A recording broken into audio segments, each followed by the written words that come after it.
Greetings everyone. Today I'd like to present to you the web-based corpus tool Sketch Engine. My name is Michael Miller. This is for English 5140 Corpus Linguistics. So starting off about Sketch Engine, I'd just like to give you some basic information, and I'll try to be brief in this presentation. It's going to be a little bit difficult because I think this corpus tool has a very extensive range of features that are very useful for anyone wanting to work with corpus for a variety of applications. I'm only going to be able to talk about a few of them, but I encourage everyone to go ahead and try the free trial of the site and check out what you can do with this tool. I think it could be really useful for many corpus applications, especially for teaching and learner applications. So I've got the Sketch Engine URL here. Sketch Engine is designed to be used with a variety of corpora, including public corpora such as the BNC, but they also have a set of corpora that they host themselves, and among their own corpora, some of them are available to paying users, some are available to the public, so there's a range of options there. One of the main features of the site, and probably what you're paying for, that's why I say presumably proprietary, are the algorithms that are used to analyze, search and analyze the authentic texts within these corpora that Sketch Engine is designed to work with. It's for linguists, lexicographers, translators, students, and teachers, as well as publishers, universities, translation agencies, and other institutions. And on their site, they state that it contains 400 ready-to-use corpora in over 90 languages of up to 20 billion words each. So membership and pricing, you can get a free trial for 30 days. You can have access to all the corpora and all of the features. After that, they have different memberships, either monthly, quarterly, or yearly, and the prices range depending on whether you are an academic, a researcher, teacher, or student, or non-academic, someone wanting to use the tool for commercial purposes. It is a little bit more expensive for non-EU residents, and for us, I put the prices here, would be about $767 monthly, $2048 quarterly, $75 yearly. And the subscription only includes a usage of up to 1 million words. If you go over 1 million, then you can see the different prices for exceeding that limit, which definitely go down the more you use the tool. So now I'd like to give you a little bit of a quick tour of the site so you can navigate it yourself. Okay, so here's Sketch Engine. I'm going to go ahead and log in so you can see the front page and kind of where to go. Here, logging in on your front page, it shows the different corpora, recent ones you've used. So I've used this one the most, English Web, some that I've built. You can also go into my own corpora, featured, parallel, and all of them. So you can see there are many, many corpora here available. Then if you want to search, just do a basic search, you would choose your corpora, or your corpus, excuse me, and then you have the different features here available. So, but going back to home, I would recommend accessing the user guide. So here, the user manual I think has the best presentation of all the features and applications of the tool available. Here you can see explanations of the main features of WordSketch that are available. So now I'd just like to cover some of the most useful features of Sketch Engine with my PowerPoint, and then at the end of the presentation I'll give a few demonstrations. But there are many features, so I'm not sure I'll have time to do too much of a demonstration. So the first useful feature is the word sketch, which is a one-page summary of a word's grammatical and collocational behavior. They say on the site that it's more efficient than a plain concordance feature or plain concordance search, because what it does is it brings together all of the concordances into one graphic that is a set of tables showing different grammatical elements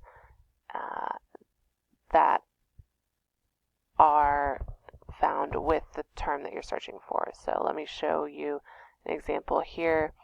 This is a word sketch for analyze. You can see here at the top it shows that this particular word sketch is for the verb form, but you can also click on these links and see for noun, adjective, adverb forms. It shows the overall frequency here at the top. And then the rest of the word sketch is a set of tables showing the different parts of speech that are frequently found in collocates with the term that you're searching for. So here we have over 75,000 modifiers of analyze. Mostly adverbs with ly, right? So critically, here we have 2,221 instances of critically analyzed within this corpus. So this is the word sketch. You can use it to find a lot of information in a short amount of time with almost no effort. You basically just type in one word to search, and then it will spit out this graphic for you. The next useful feature is building upon the word sketch idea, but it's word sketch difference. So it's going to compare two different words by using two different word sketches together and analyzing their collocations in comparison. So they use a color coding scheme that is pretty useful, I think, that indicates the most likely concordances for each term as opposed to the other. Here's a screenshot of the word sketch difference between analyze and evaluate. You can see the brightest green is used to mark terms that are most likely to be found with analyze, whereas the darkest red are those that are most likely to be found with evaluate. And again, it's organized by the parts of speech. So we have and, or. These are terms that are found analyze and evaluate, visualize and analyze, for example. So here at the top, you would have evaluate and analyze are the most frequent collocations, whereas analyze and evaluate are here at the other end. So that kind of makes sense. But here, you could say that gather, analyze and gather is more common than analyze and select. Evaluate and select are the most common collocates for these two. I hope that makes sense, but here you can just use the color coding scheme to read this graphic. Just quickly covering another feature is the bilingual word sketch, so you can compare a word and its translation in two different languages. Works just about the same way as the word sketch difference, except we're looking at it between the two languages. So here I've got understand in English and entender in Portuguese. You can see the different comparisons. It's set up the same way as other word sketches. You've got the frequency here at the top for the English corpus, English Web 2013, and then the frequency of this other term, entender, the translation, in the Portuguese web corpus. Then you've got also here objects of understand, for example, in English, and then objects of entender in Portuguese. So you can see here right away there are some things that correspond. You can also see that obviously the English corpus is much larger than the Portuguese one, so some of these numbers won't exactly match up. Another cool feature is the distributional thesaurus. So they have a thesaurus based on algorithms searching for words appearing in similar contexts within a given corpus. So this is better than a traditional thesaurus because you can see examples of use in context. You can also access the word sketches right from your thesaurus graphic, and you can customize it to a specific corpora. So here, when you put a term in the thesaurus, it's going to show you the frequency of all the other synonyms, and they'll give you a nice little graphic that will show you more or less which terms are more used as a synonym. They also on the site have concordance and n-gram features. They're less used and a little bit less recommended by the creators of Sketch Engine. They say here, on the other hand, concordance should be only used for specific tasks which cannot be achieved via word sketches and other features. So I don't really think they recommend using concordance when you have a range of all these other rich tools available. Another useful feature would be the term extraction. So you can put in a range of text to build your own corpora, and what this feature does will analyze your corpora to draw out specialized terminology.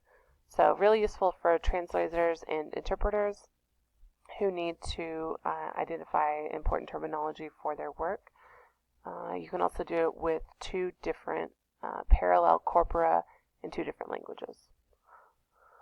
Now, one of the key features I'd like to show you is the WebBootCat. It's a corpus building tool that can automatically create a corpus from relevant text on the web based on the user's parameters.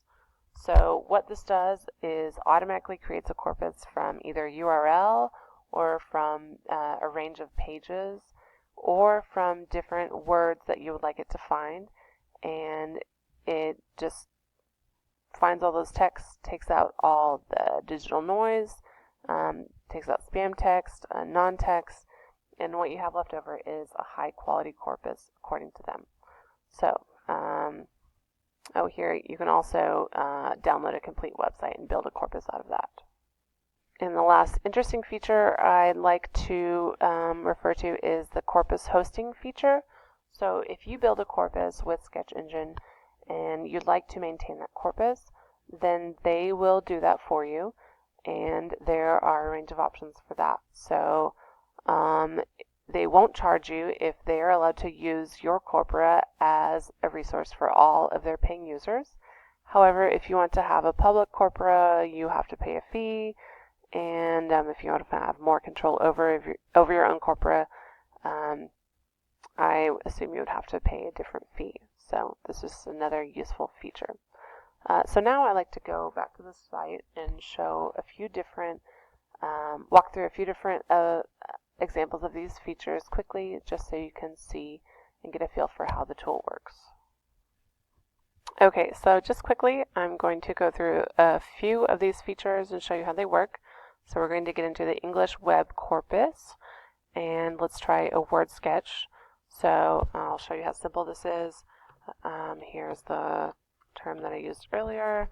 It said analyze, and we'll just say auto and see what comes out. So here's what we saw earlier.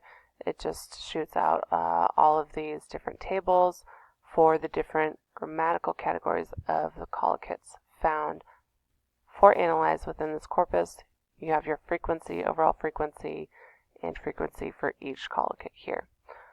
So going to the sketch difference, let's try the one I had shown earlier in my slides, evaluate and analyze.